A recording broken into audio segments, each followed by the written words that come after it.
ఇది ఢిల్లీకి అత్యంత సమీపంలో జరిగింది. 2900 kg ఎక్స్ప్లోజివ్స్. ఇది ఇవాళ బయటపడ్డది. నిన్న పోలీసులు అరెస్ట్ చేశారు, ఇవాళ వెలుగులోకి వచ్చింది. వెలుగులోకి వచ్చిన సాయంత్రమే బాంబ్ బ్లాస్ట్ చూస్తుంటే ఆల్రెడీ ఇక్కడ ఉన్న ఎక్స్ప్లోజివ్స్ దేశవ్యాప్తంగా ఇక్కడ ఉన్న పేలుడు పదార్థాలని ఎక్కడైతే స్లీపర్ సెల్స్ ఉన్నాయో వాటికి చేర్చి ఉంటారు. బహుశా ఆ ఎక్స్ప్లోజివ్స్ దొరికాయి కాబట్టి సాధ్యమైన త్వరగా బాంబు పేలుళ్లు చేయాలి అనే ఉద్దేశంతో దానికి దీనికి లింక్ ఉన్నట్టుగా నాకు అనిపిస్తోంది. ఎందుకంటే నిన్ననే ఫరీదాబాద్ లో 2900 కిలోల ఎక్స్ప్లోజివ్స్ బయటపడడం. డాక్టర్స్ అంటే మీరు ఆలోచించండి, జనరల్ గా చదువు రాని వాళ్ళు ఇస్లామిక్ ఉగ్రవాదంలో చేస్తారనుకుంటారు, కానీ చాలా ఎంబీబీఎస్ చేసిన డాక్టర్లు ఉగ్రవాద కార్యకలాపాలకి పాల్పడడం చూస్తుంటే అంటే వాళ్ళ ఉద్దేశం ఏంటి అన్నది మనకు అర్థం కావట్లేదు ఫరీదాబాద్ లో. సో ఓవరాల్ గా ఇప్పుడు ఫరీదాబాదే కాదు, హైదరాబాద్ నుంచి కూడా ఈ ఉదయం హైదరాబాద్ కు చెందిన వ్యక్తి, హైదరాబాద్ నుంచి కాదు హైదరాబాద్ చెందిన వ్యక్తిని కూడా అరెస్ట్ చేశారు అని చెప్తున్నారు. దీనిలో ప్రధాన సూత్రధారి అదిల్ అనే వ్యక్తిని ఇంట్రాగేట్ చేస్తున్నారు.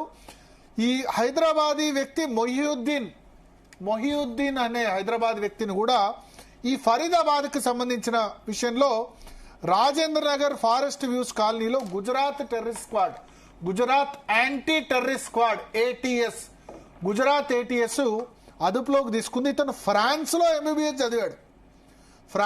ఎంబీబీఎస్ చదివి ఇంతమంది ప్రజల ప్రాణాలని పనంగా పెట్టే విధంగా అతను కార్యకలాపాలు చేశారు. సో ఒక డాక్టర్ నెట్వర్క్ ఈ ఫరీదాబాద్ లో 2900 కిలోల పేలుడు పదార్థాలను ఐఈడి ఎక్స్ప్లోజివ్ డిసీజ్ నువ్వు తయారు చేసే, అంటే ఈ ఐఈడిని ఏం చేస్తారంటే తీసుకొచ్చి తయారు చేసి పేలుడు పదార్థాలను తీసుకొచ్చి ఐఈడిని తయారు చేసే నైపుణ్యాన్ని ఉగ్రవాదులకు చెప్తారు. వాళ్ళు తీసుకెళ్లి ఆ బాంబ్ బ్లాస్ట్ చేయడానికి ట్రైనింగ్ ఇస్తారు.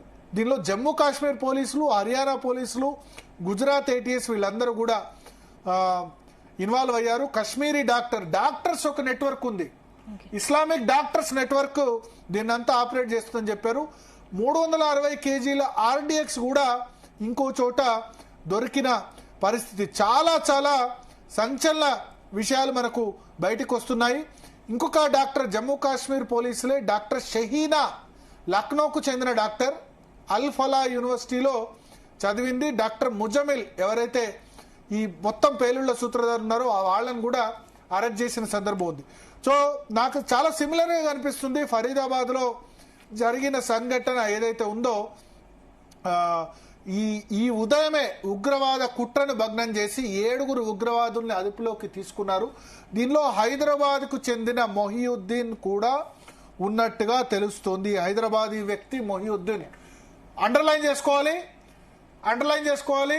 హైదరాబాద్ లో ఉన్న వ్యక్తి, హైదరాబాదీ వ్యక్తి మొహియుద్దీన్ కూడా రాజేంద్ర నగర్ ఫారెస్ట్ వ్యూ కాలనీలో, రాజేంద్ర నగర్ లోని ఫారెస్ట్ వ్యూస్ కాలనీలో గుజరాత్ టెర్రరిస్ట్ స్క్వాడ్ అదుపులోకి తీసుకుంది. హైదరాబాదీలు జాగ్రత్త, హైదరాబాదీలు కూడా అలర్ట్ గా ఉండాలి. దేశంలో అన్ని ప్రధాన నగరాల్లో కూడా 2900 కిలోగ్రాముల ఎక్స్ప్లోజివ్స్ దొరికాయంటే దీన్ని బట్టి మనం అర్థం చేసుకోవచ్చు. ఇప్పటి వరకు ఈ ఫరీదాబాద్ కు సంబంధించిన ఇన్సిడెంట్ చెప్తున్నాను నేను. ఫరీదాబాద్ కు నాకు ఢిల్లీ కనెక్టివిటీ కనిపిస్తుంది. ఉదయం అరెస్ట్ చేశారు, సాయంత్రం బాంబ్ బ్లాస్ట్ జరిగింది. సో ఒక ఇంట్లో 2900 kgలు దొరికిందంటే దాన్ని ఆల్రెడీ ఆ పేలుడు పదార్థాన్ని బయటికి తీసుకొచ్చి ఉంటారు, మిగతాది అక్కడ ఉండొచ్చు.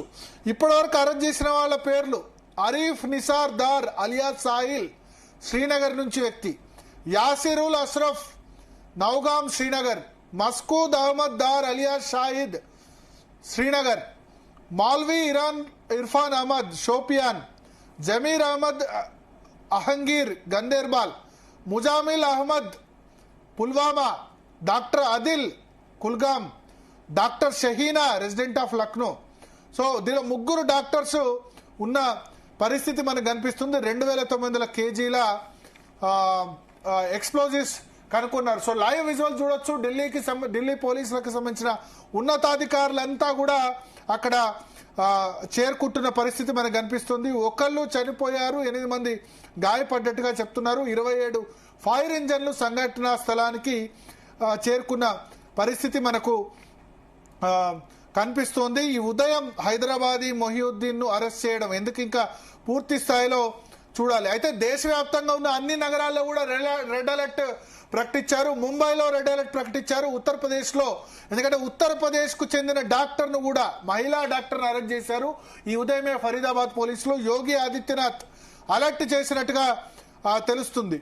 సో క్లియర్ గా ఉగ్రవాద సంఘటన చాలా సంవత్సరాల తర్వాత 2014 తర్వాత జమ్మూ కాశ్మీర్ బయట ఇంత పెద్ద ఎత్తున, అంటే ఎన్డీఏ అధికారంలోకి వచ్చిన తర్వాత, నరేంద్ర మోడీ ప్రధానమంత్రి అయిన తర్వాత జమ్మూ కాశ్మీర్ బయట ఇంత పెద్ద ఉగ్రవాద సంఘటన జరగలేదు. పుల్వామా అటాక్ జరిగింది జమ్మూ కాశ్మీర్ లో చాలా ఇన్సిడెంట్స్ జరిగాయి. మొన్న మనం చూసిన చాలా అతిపెద్ద సంఘటన కూడా మనం చూసాం, హిందువులని చెప్పి కాల్చి చంపిన సంఘటన. సో ఆ సంఘటన తర్వాత జమ్మూ కాశ్మీర్ కు మాత్రమే రిస్ట్రిక్ట్ అయిందంటే ఇప్పుడు ఉగ్రవాదులు బరి తెగించిన పరిస్థితి. అయితే మనకు అందుతున్న సమాచారం మేరకు ఒక కారు కాదు, 2 కార్లలో ఉగ్రవాదులు 2 కార్లలో పేలుడు పదార్థాలని పెట్టి అక్కడి నుంచి వచ్చేసినట్టుగా అర్థమవుతుంది. Twin car blast. ఒక కార్ అయితే ఎఫెక్ట్ తక్కువ ఉంటుందని 2 కార్లో పేలుడు పదార్థాలు పేలితే ఏమవుతుంది? ఆ చుట్టుపక్కల ఉన్న ప్రాంతం అంతా కూడా ఆ పేలుడు పదార్థాలు ఐఈడితో చుట్టుపక్కల వాళ్ళు ఉన్న వాళ్ళందరిలో కూడా మేకులు ఇటువంటివన్నీ కుచ్చుకుపోతూ ఉంటాయి. ప్లస్